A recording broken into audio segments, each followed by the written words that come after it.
Merci beaucoup les peuples congolais et congolaises. Il y a la Kati Mboka, 26 provinces, 145 territoires, 21 villes. Là, il y a le Banda Mboka, américains, européens, africains, asiatiques, océaniques. Peuple congolais, c'est gagnant Sozali. Oh, les Ali, droit de réponse. Il y a Molobelina Bino, Otozo Bengala Lopoto, communicateur, il y a chef de l'État. Président matière, Moïse Lukengu, Oyo Boyebi bien, Oyo Ezali année 2023, Ndenge Toyebisaki Bino. Toyebisaki Bino que avant tout comme fin 2023, année électorale, année au peuple congolais a renouvelé confiance na yé na mokonzi mboka Fachi Beton par rapport à la réalisation. Bokomona, c'est le peuple congolais où a tiré dividende. Nde yango lelo bozomona ngai na zongeli. Parce que na moni il y a péril en demeure. Na ka ya batoyo babomi mboko. Batoyo bayini mboko. Na yebisaki bino la fois passée que président Fachi Obozo Mona Aza libérateur, c'est lui qui a libéré le peuple congolais de la captivité. Il y a colonie, il y a des étrangers. Sur le plan politique, sur le plan économique, et sur le plan diplomatique, et sur le plan spirituel. Na yebisaki bino wana ba année 2022, j'ai fait tout pour que le peuple congolais escanyon soit azali à comprendre pourquoi biso toza ba volontaire totie motema na biso na drapeau national pour na koloba. Parce que comme vous le savez, il y a une armée otozo benga ba militaire, ba policier, service de sécurité nyonso. Biso pe na communication, nous sommes une armée. Tozo représenter peuple congolais. Nous défendons les valeurs. Tozo défendre l'intérêt à peuple congolais et sikanini intérêt à peuple congolais et goyi komona. Comme vous le savez depuis 1960, touti na ba président Kasavubu asalaki olingaki asala boyebi esika akomaki na mboko. Marshal Mobutu qui a fait 32 ans boyebi esika nini atiki mboko. Laurent Désiré Kabila ayeli biso ba Rwandais na mboko yo, ba Ougandais, ba Burundais, ba pays nyonso limitrophe ayena bango awo. Na Congo akotisi bango na armée, ba mususu na institution, ba mususu bakomi ba ministre, ba mususu bakomi ba vice-président. Jusqu'au sommet, ils ont infiltré toutes les institutions de la République démocratique du Congo. Boyebi esika atiki mboko. Na conséquence ya masolo o asalaki wana kopa o asalaki wana ba signature ba koro asalaki wana jusqu'à aujourd'hui. Oyo bazo revendiquer droit ya accord ya Lemera. Joseph Kabila aye boyebi esikani ni atiki mboko. Na bakor na ye ya Raymond Chibanda et les autres ba dinosaures nyonso bazaki autour na ye ndenge bateki mboko et pas ya Rwanda. Paul Kagame est resté le seul maître du terrain. Azo diriger Rwanda, azo diriger République démocratique du Congo. Bisika nyonso Congo alingaki abima sur le plan diplomatique, c'est Rwanda qui désignait ces hommes pour représenter au nom de la RDC, au nom du Rwanda, la RDC. Makamunyo soana motoye biango, abosani yango asati. Les loyaux, toyebisaki bino, avec l'accession du pouvoir, na ndeko oyo tozo benga Fachi Beton, Félix Tshisekedi Tshilombo, moi na papa Etienne Tshisekedi wa Mulumba, héros national des res mémoire. Oyo lelo tozo célébrer liwana ye. Tozo yebisa bino peuple congolais. Nini Félix a salité banda okota na pouvoir. Tellement que na yebisa ki bino ke Félix a hérité non pas l'actif a hérité le sous passif. C'est-à-dire bolamu nyonso ba président on atangeli bino 4 basala Félix azui yango. Mabe nyonso gashi nyonso bobe nyonso oyo ba président wana basala pour na Congo oyo et se développer te Félix a hérité yango nde yango lelo oyo émission nazo sala on nazo sebino droit de réponse à Cardinal Ambongo na makambo asali lelo a gâché fête nazo ebisabino lelo droit de réponse ya matière je l'ai fait sur place na mais c'est parce que j'étais là avec tous les communicateurs ya chef de l'État to sali yango en live bokola nango partout dans les images et on a pris des risques pour ça ndenge na ebisabino ke biso pe to mettre vie na biso en danger pour la économie to sauver Congo eza ya biso zambi na pesa biso moto ko intimider biso po to banga ko défendre mboka azate tolo balika mo ya malamu tolo bakeza mabe ezate ya mabe tolo bakeza mabe te biso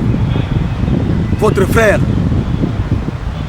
ndeko na bino matière des Congolais de père et de mère ngai na zolo ce qui bomoni nga na yeboye c'est nazo pesa bino information to se mobiliser comme un seul homme to défendre mboka na biso to zala mboka mususu le président de la République Félix Tshisekedi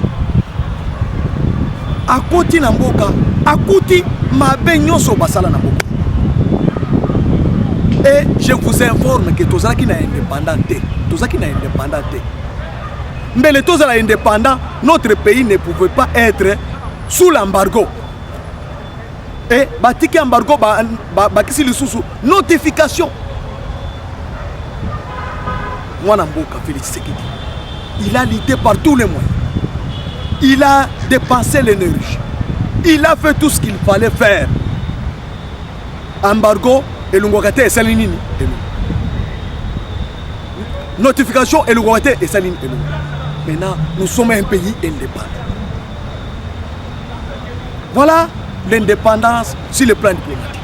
Le Congo est capable de se défendre. Il n'y a pas un mois ou 2 mois que va libérer embargo. Balungoli embargo. Vous savez, Mobutu a tika embargo.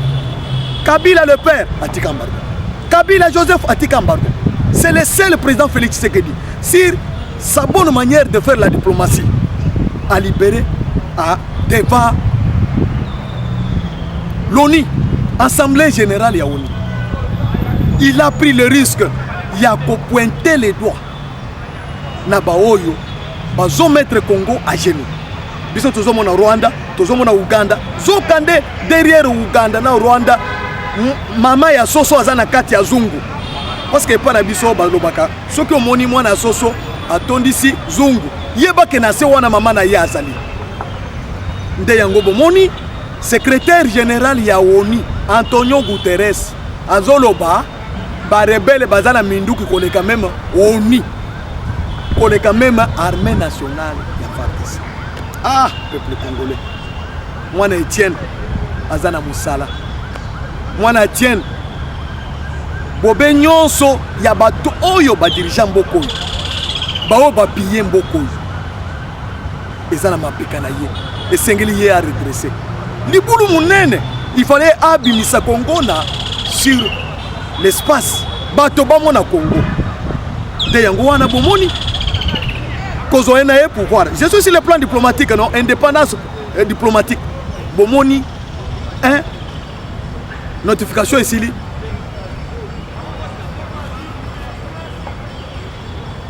Embargo ici. De 2. Le Congo. République démocratique du Congo, il y a bakoko na biso, bakomi ko bengango pays solution. Ah, kalawana bazalaki wapi? Parce que minerai otozanango et ezalaki depuis kala. Mai bazamba otozanango. Ezalaki depuis kala. Peuple oyo otozanaye. Azalaki depuis kala. Et ça eloko moko te Félix a créé. Bioko nyonso na nzambe nda kelango depuis kala. Mais pourquoi et peut-être que position pas bien biso pays position tout ça c'est parce que moto ya ko batele yango azala kité moto ya ko valoriser yango azala kité tout se cacher la face té to yebisa bato peuple congolais vérité au moni vérité okoki ko ndima yango okoki ko boya yango mais la vérité reste la vérité c'est une évidence moto aye ko valoriser Congo lelo. Kokomisa Congo que président Nabiso a géré l'Union africaine pendant toute une année. De deux, président Nabiso a géré la force régionale, structure régionale, SADC, CAC, a dirigé CRGL, a dirigé l'Union africaine. C'est Félix Tshisekedi. Et il est compétent. Kobimanaye ba pesi un trophée. Toyebisaki bino que les jours où IDPS accédera au pouvoir, ça sera la libération de tout un peuple. Est-ce que bon monité, le lot Félix Tshisekedi, président de la République démocratique du Congo, a continué à réunion mounene ya G20. A continué à réunion mounene ya environnement COP23. Tout ça, nani alinga qui a défendre mo. Nde yango to ibisibino. On ne change pas l'équipe qui gagne. Olinga c'est ça l'évidence. C'est Félix Tshisekedi qui a valorisé la République démocratique du Congo auprès des tiers. C'est lui qui a défendu la couleur nationale dans des instances internationales.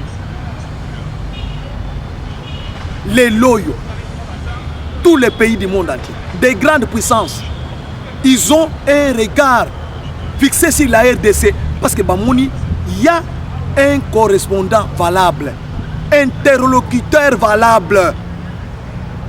Kalawana Baza, Félix Mbele, avant Félix à son pouvoir, qui pouvait parler avec Mindele, Ayebi Sabango que nous voulons les partenariats gagnant-gagnant. Bino Bozui, Bisotosu. A Fongoli RDC, n'a pas partenaire fiable. Ça c'est sur le plan économique. Bomoni, comment l'excellence.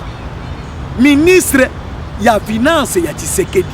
Oitozo Benga Nicolas Kazadi. Comment il a soulevé la RDC sur le plan économique. Nabidie, il y a 4 milliards au Sali, 18 ans. Na Koko Misango, dans 2 ans seulement. Parce que le gouvernement, il y a Samalo Kondé et Bandi, il y a 2 ans. Kolongo la Bidie Wana, en 2004, Koko Misango, na 17 milliards. C'est une évidence que personne ne peut nier. Toutes les institutions de Bretton Woods, organisation Nyonso Etali Makambo ya Musolo, na monde Mobimba, ils ont admiré ça. La bonne gouvernance, Nicolas Kazadi. Économie Nabiso est mati, est stable. Notre monnaie est stable. Ah, peuple congolais. Félix Salanine. C'est pour cela qu'on a sengié. Moussala na ye, il y a changement de mentalité. Il faut Ekoba en nommer coordonnateur Moussoussou. Nazoloba, Félix doit nommer un nouveau coordonnateur. Il y a changement de mentalité. Parce que celui qui est là ne fait rien, absolument rien. Comment est-ce qu'il pouvait comprendre au niveau d'un cardinal? Namé se mounene boye. Alors Babiloko, oh, ils sont contraire à la réalité. Adresser un tableau sombre devant mon païa. C'est-à-dire, au monimoto, ceux qui ont une éducation dans l'andako, à cause qu'ils ont une éducation même dans la classe, à cause de même éducation à Malamu, même dans la église, à cause de l'éducation à Malamu, dans les milieux professionnels, les loyaux, éminence cardinale en Bongo. Voilà, à Bossani qui est dans mon pays. Mais comme c'est son habitude, comme il l'a fait lors de la mort, il y a cardinal Monsengo. En présence, il y a président Yamboka Moussoussou Bapaya, Sassou Nguesso et les autres. Il a fait la même chose. Il n'a pas eu la honte que le pape, c'est le Saint-Tété, Papa wa Rome, Azalia ou Anakati Mabele. toyebi na culture na biso soki mopaya ye makambo mususu oyo ya différence na biso na kati tokoki kobimisa ngo libanda te po mopaya azwa biso na image ya mabe. Peuple congolais bomonaki Cardinal Ambongo na résultat ya élection ya Lukuta ya Martin Fayulu oyo nalingi natanga kombo na yete atamboli monde mobimba bayebisi ke Martin Fayulu asalaki campagne te parti na ye eza mieux implanté te. Martin Fayulu ayebani te Congo mobimba même au fin fond le Congo profond ayebi yete ayebi parti na yete mais IDPS tibana ya makila bayebi kombo ya Tshisekedi bayebi kombo ya IDPS parce que IDPS a sali 37 ans dans l'opposition et puis tango tokomaki na élection Martin Fayulu atambolaki na campagne ya ba voter na bic na papier. Or pour voter na campagne na bic ce sont des bulletins nil qu'il a récolté. Comment moto ya bongo alingia comme président de la République Tshisekedi na IDPS banomaki seni te banomaki cour constitutionnelle te ba cour constitutionnelle na seni ba communauté internationale ebisi bango balo ba rien que la vérité. Bato babongisaki élection bazaki na candidat na bango komo na Shadari tango ba lobi ke loba vérité entre Shadari na Tshisekedi na entre PPRD na IDPS motozaki na solo ya malamu discours ya malamu ya convaincre le peuple congolais et c'est là qui IDPS parce que IDPS là nous a géré pendant 37 ans PPRD na FCC ba dirigé 18 ans basali et l'autre côté basali 5 chantiers basali et l'autre côté la modernisation la révolution de la modernisation basali et l'autre côté Lukuta babomi peuple congolais na kati ya bitumba économie na biso ba entreprise nyonso ya kokufa ndé communauté internationale lobby que seni aloba rien que la vérité. Beno lo ambaza témoin et sika azali na mabele. Maintenant sko yo Lukuta ya Cardinal Ambongo eza ebandi lelo te. Azalaki complice na Paul Kagame, abengi Paul Kagame yaka tokokisa likita na biso potozwa un étranger a dessiné toujours potozwa kaka dividende. Bomoni makambo esalamaki vérité yeko bimalibanda moto aganyaki élection ezalaki Félix Tshisekedi kolomwana azalaki IDPS tala lelo makambo Ambongo alobi na misu ya papa monde mobimba bato tala biso mais ces autres monde mobimba aye na makambo ya Lukuta nazo yebisa bino Lukuta sur Lukuta pourquoi papa ayaki na mboka na biso pour la première fois en 1985 pendant la règne ya Marshal Mobutu Sese Seko oyo Thérèse mémoire utoyi koloba bongo tala papa zoya oya lelo na 2023 38 ans c'est-à-dire 4 générations il y a 10 ans par génération oyo bamonaki papa te ayelelo pourquoi papa ayelelo papa lobaki tango Kabila moninga ya Ambongo na mwasi ya Kabila Olive Lembe oyo bomonaka photo na Moïse Katumbi papa lobaki ke avec Kabila na koya te. Papa ne peut pas venir dans un pays où ceux qui sont au pouvoir sont en train de massacrer, ne défendent pas la nation, n'ont pas l'amour pour la population. Papa alingi ayate alobaki avec ces régimes na koyate. Mais tango papa tali la liberté d'expression, la bonne gouvernance, le respect des droits de l'homme avec Tshisekedi, papa lobi, je viendrai maintenant au Congo. Comme vous le savez, Congo azana 120 millions d'habitants. Je m'excuse. Église catholique na Afrique mobimba azana ba chrétien beleko na Congo plus que dans tous les pays africains, plus que dans tous les pays du monde.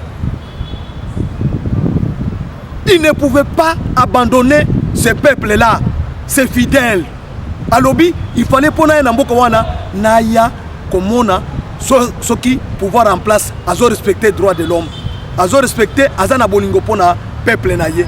moto oyo azo travailler pour restauration de la paix.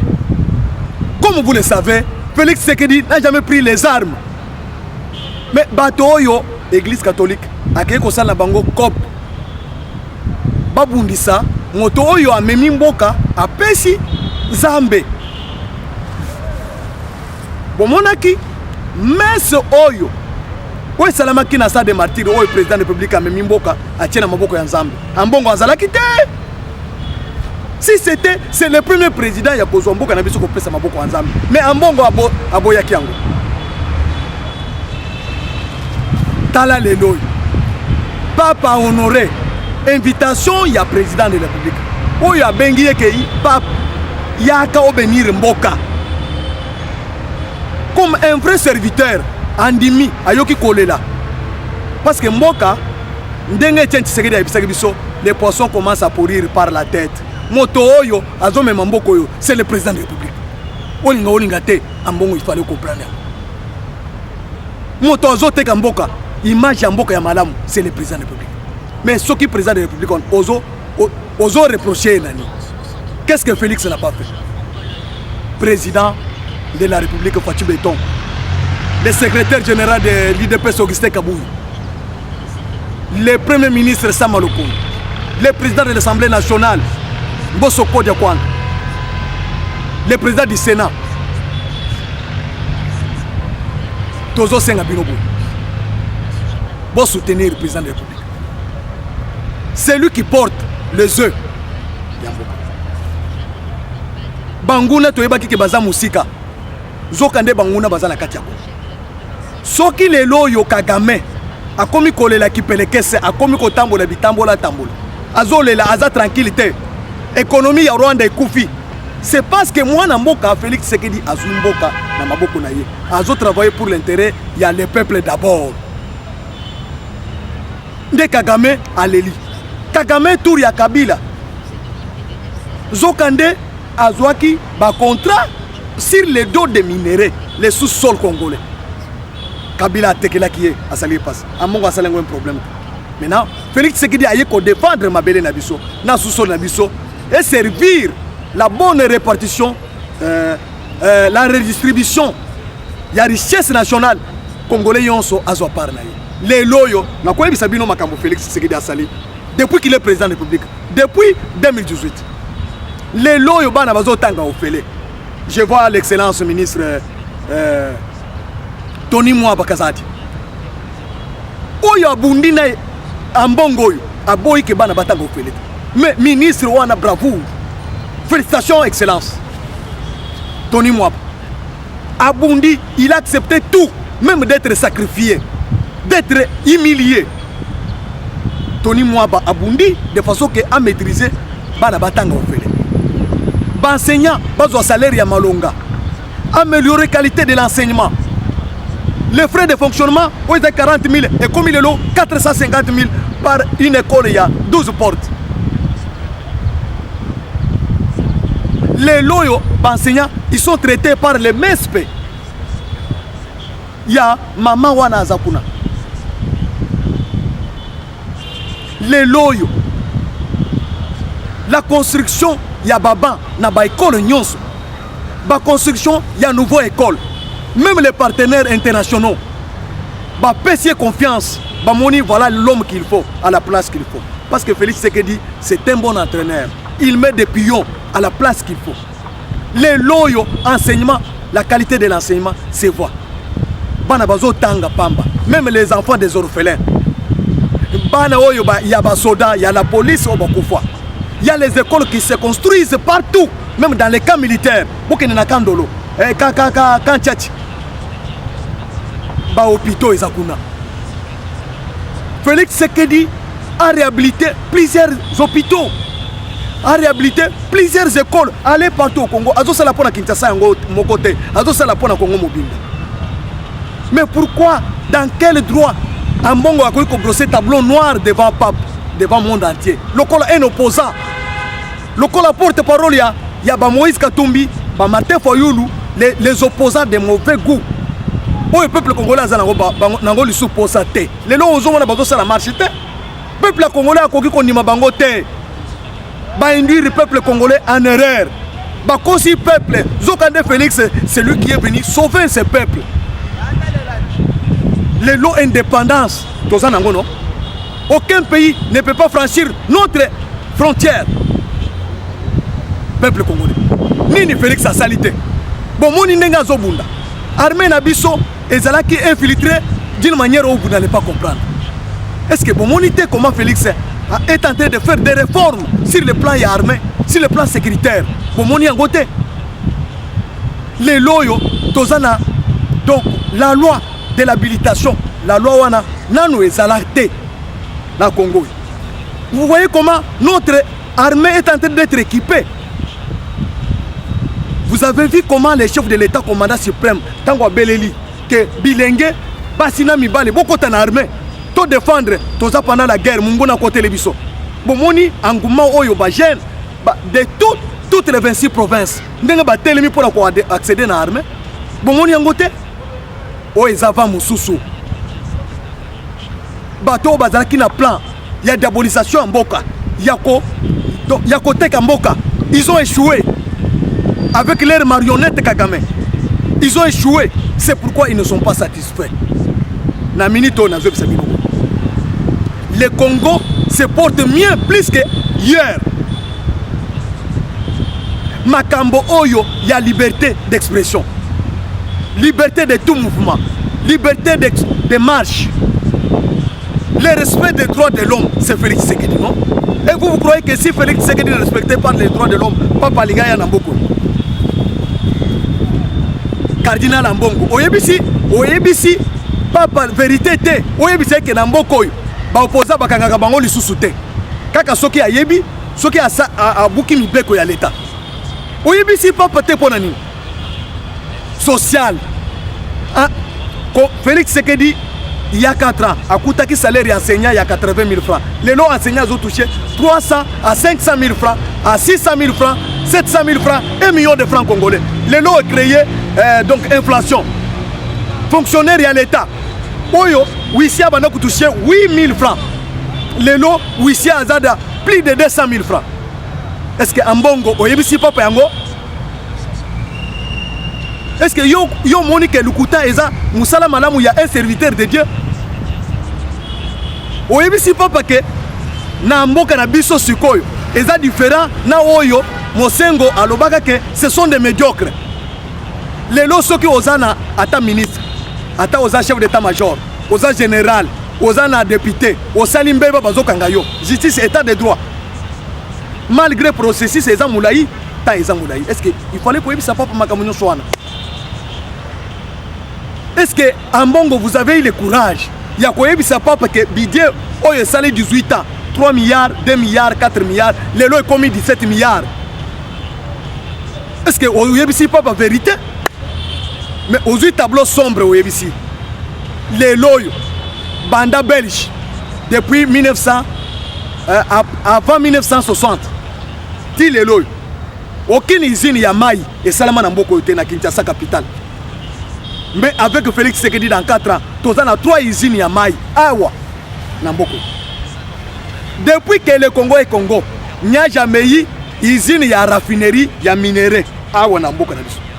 Est-ce que vous savez qu'avec 4 ans, Félix Tshisekedi a sali usine à raffinerie à or, cobalt, cuivre, na Katanga, il y a or na Afrique, na Sud Kivu. Est-ce que okoki kolobake na mboka na biso le loyo makambo Félix Tshisekedi asali nano basala yango te banzela ekomi kotambola partout le loyo DGA ya office de route monsieur Daniel Okito akei komema na France 40 ponts ya kotonga Congo zela et comme déjà awa na Kinshasa bazo répandre yango sur toute l'étendue de la République eza 160 ezoyasim. Est-ce que vous savez que avant 2024, c'est-à-dire que relié Congo, vous savez que or nabiso, tu comme côté Congo d'une manière légale et transparente sur le plan international. Makambo Félix Tshisekedi azotongo. Hôpital ya mama yemu. Oye babeli chibatikao. Est-ce que ambongo ebi si papa kende komona ngo? En face, il y a palais du peuple. Makambo Oyo Tonga. Il y a centre militaire, il y a Afrique centrale mobile. Est-ce que vous avez papa Makambo dans 4 ans? Est-ce que vous avez papa Misala Obazo Sala hors de 30 heures? Il y a New York. Oyo Obama Abu Makawana. Bazo Sala Ngona Gombawa. En face, il y a palais de justice. En face, il y a palais ministère des Affaires étrangères. Est-ce que vous avez papa Makambo que biloko minene eza kotongama na kati ya mboka ba université eza kotongama dans toutes les 26 provinces? Est-ce que oyebisi papa que tozo fongola zela kala mambouche pona tozala na relais voie ya sortie et entrée ya bien et service entre la République démocratique du Congo et l'Angola?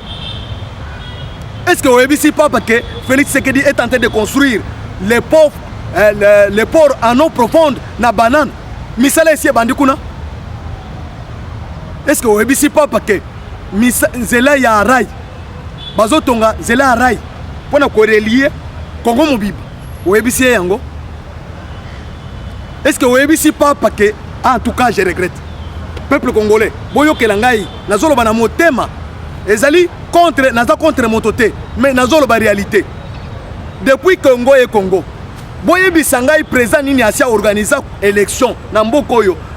Ba Congolais au diaspora va voter. Si ce n'est pas Tshisekedi, aux États-Unis d'Amérique, en France, en Belgique, au Canada, en Afrique du Sud, ils vont voter. Tous les peuples congolais qui sont dans les diaspora vont voter.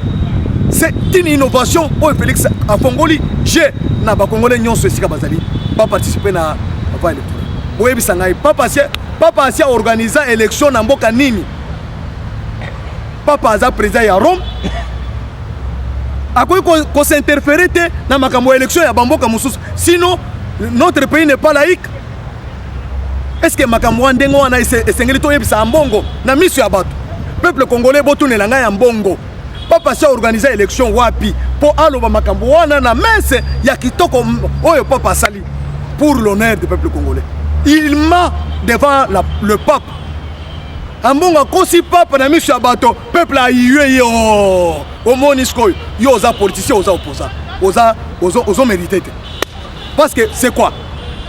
Botala ndenge ambiance dès l'arrivée ya pape ndenge ba congolais ba sepeli ndenge na messe ya ndolo ndenge peuple congolais azaki na santé. Papa, nous sommes pas un peuple ya ko humilier ndenge wana. Social ozolo ba social par rapport à quoi? Social ozolo ba wana. Est-ce que santé universelle est la socialité?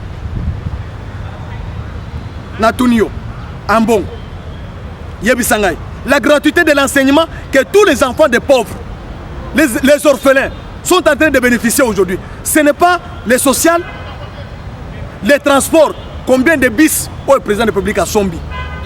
Pour nous alléger, tant soit peu, difficulté à peuple congolais. Ambong. Le président de la République a quitté ici transport aérien. Billet aux élèves 300, 400. A quitté ici à 120. Est-ce que les socialité?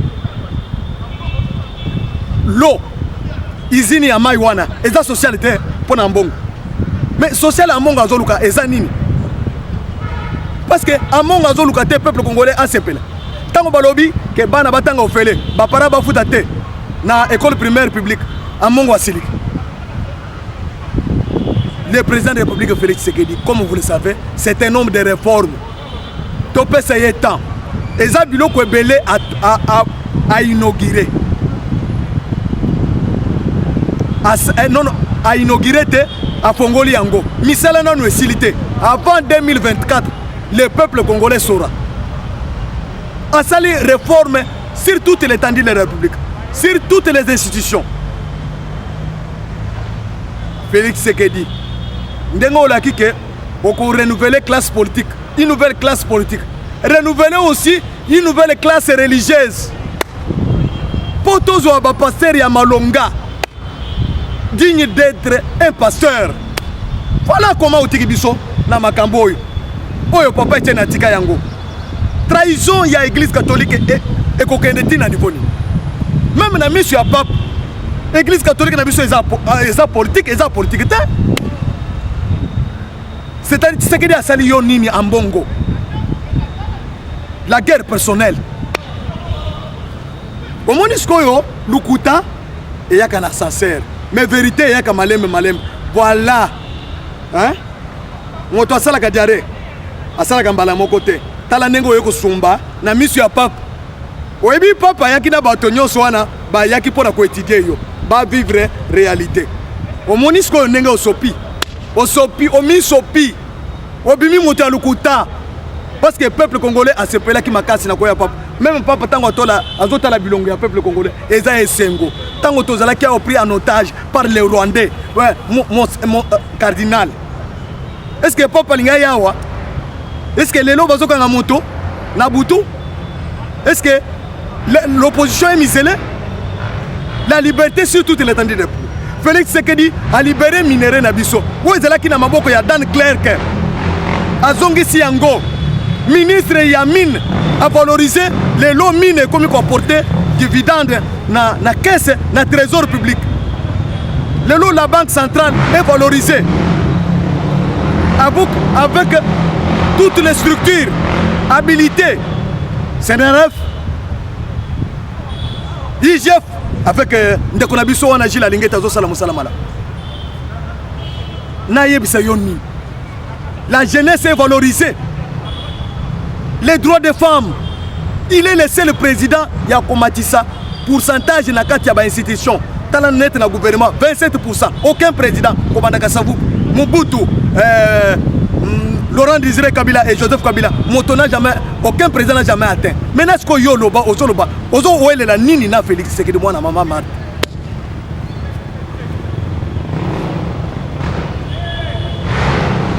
Félix Tshisekedi Azala bato baza kumouye mayo autour de lui. La présidence. Net directeur Nabiso Eric Ngindou ya communication. Net secrétaire chargé coordonnateur chargé d'administration Topin. Bato na bazo salamou salam alam. Les loyaux message à chef de l'État et convaincre toutes les institutions. Instance Nyon sur monde Mobimba, même le peuple congolais. Il a un bon discours, le discours de la vérité. Le président de la République Félix Tshisekedi est franc envers son peuple. Au moni président Abisso a l'entreprise combien? Félix Tshisekedi. Oyozo Bundisawan. Ou bien bande konaye bazan institution, bazan entreprise combien en beaucoup. Biloko ya l'État et ça ya l'État. Ya famille et ça ya famille. A sali séparation, ya makambo nyonso alingi a mélanger biloko ya l'État mais bato ba précéder biso. Bon mona ki yango non? Massacre bazoboma ba congolais na nzela a marche bazoboma.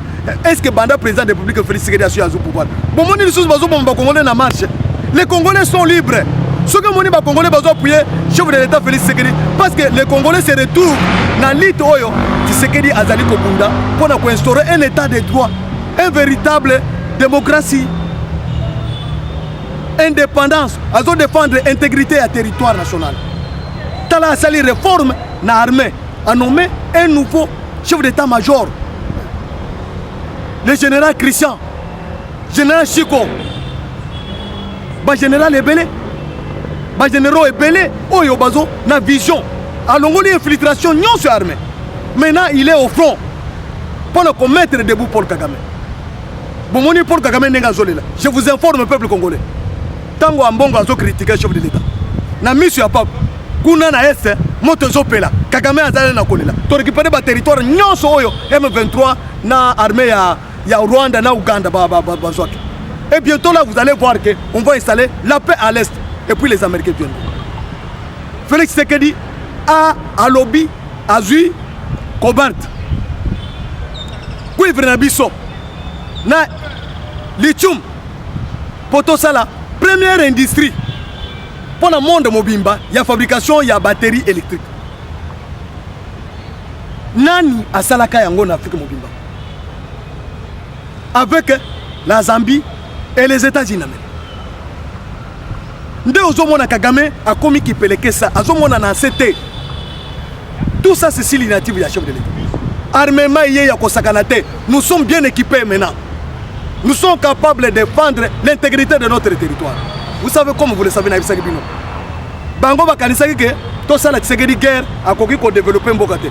Tshisekedi il a les 2 mains. L'autre est Azui.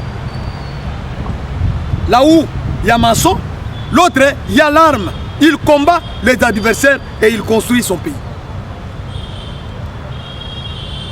Vous savez combien il est menacé? Vous savez combien il a pris le risque?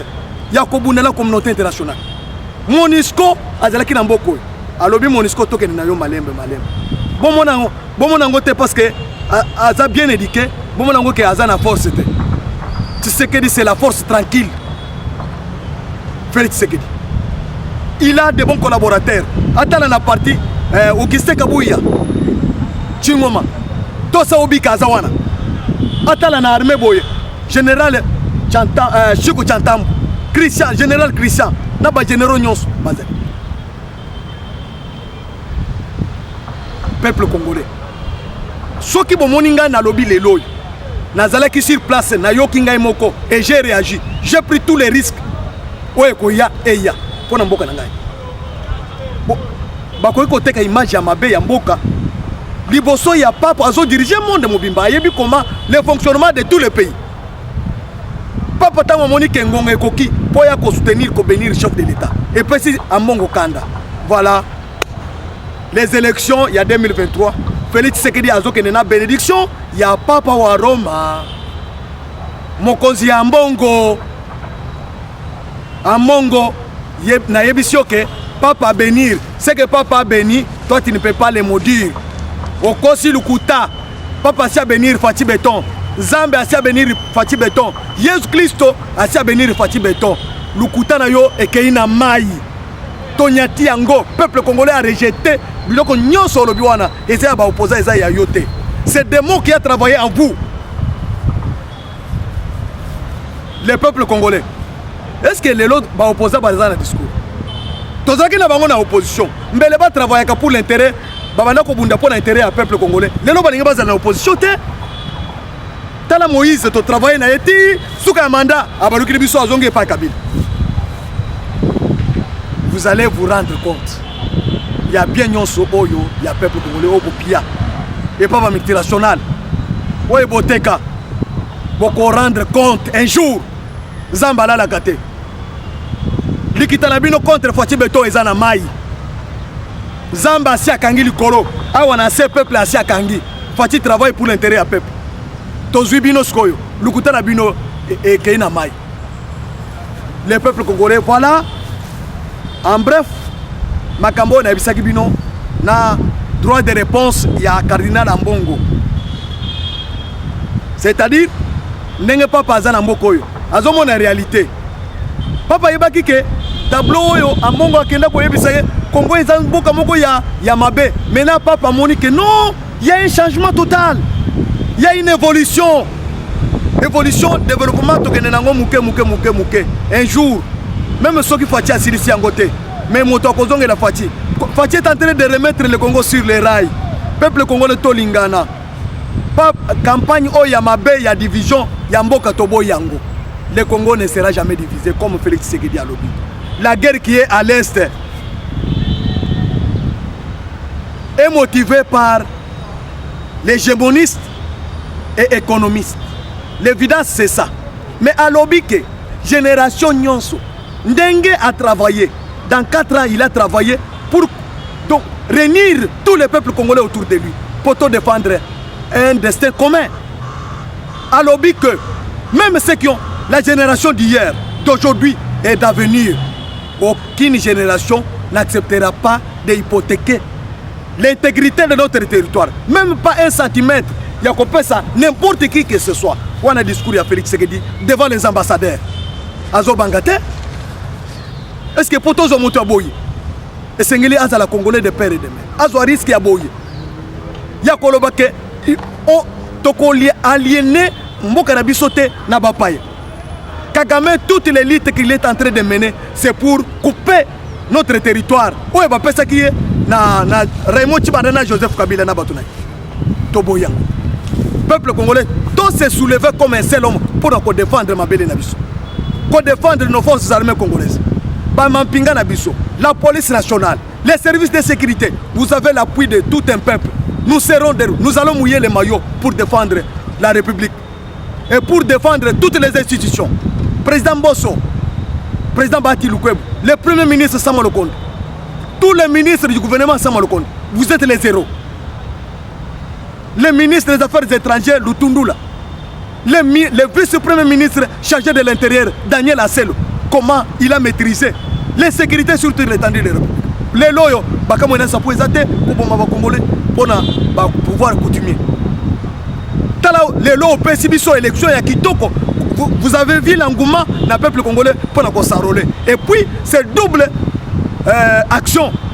Au même moment, tu as une carte d'électeur, tu as les sous carte d'identité pour la première fois. En tout cas, Daniel Asselo, qui a bien travaillé avec l'ONIP, qui a bien travaillé avec la CENI. Nous aurons des élections libres et transparentes. Oya koboya akende kosala mukili na ye. Bomoni ke bokozala discours te. Makambo ko yibe la élection e kozala lisusu te. Eloko oyo bakochela yo nde okolo rekorte. Eloko oyo kolola nde okolo. Bato ya Kabila bako rekorte ni. Je mets à défi le secrétaire général Augustin Kabuyi et le président de la République. Bato nyonso bauti pa Kabila pona kokota na union sacrée baye pona ko aider biso te. Ils sont venus, ce sont des pions de Kabila. Baye pona ko travailler. Est-ce que les loyo Tunda Kasenda akoki koluka lisu musala bapesi musala ya vice-premier ministre chargé de justice atiki yango alobi ke yemei Kabila azali surtout au sommet de l'état. Les lots akoki ba voter ye lisusu ou bien ba voter lisusu pour comme nani lisusu. Evariste Bouchabou, quelle fonction il n'a pas géré dans ce pays? Directeur de cabinet, il y a Kabila. Président de l'Assemblée nationale, il y a Kabila. Au lieu de travailler pour l'intérêt du peuple congolais, alors que Kabila peut briguer 3e mandat. Evariste Bouchabou.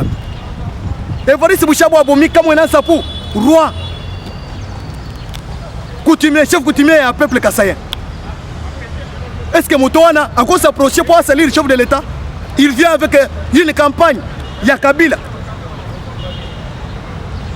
A commis vice-premier ministre chargé de l'intérieur. Nani a sali? Est-ce que Boutouni est le quoi sali na mweka? A salini.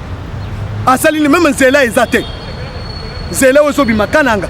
Ti il est beau. Et zate. Que ce soit ya Rai, que ce soit ya Mabele. A quoi sali lisusu nini? A sali nini? Bato bako voter lisusu nini pona nini? Chef de l'État tozo mettre yo. Biso no tozo bakenge. Biso ata tozo misalate. Ata to banome bato to bimite. Mais nous allons mouiller les maillots. Pour la communication, il y a campagne na yo. Et puis, nous allons faire contre-campagne. Il y a Batou. Ils n'auront pas, même une fois, il y a Batou qui voter bango. Vous allez voir comment nous on va. Vous voyez que Tokokota n'a pas institution, Totika communication, chef de l'État vide. Vous allez voir comment on va travailler. Avec tous les communicateurs. Nazo Tanga Bango, Yokason,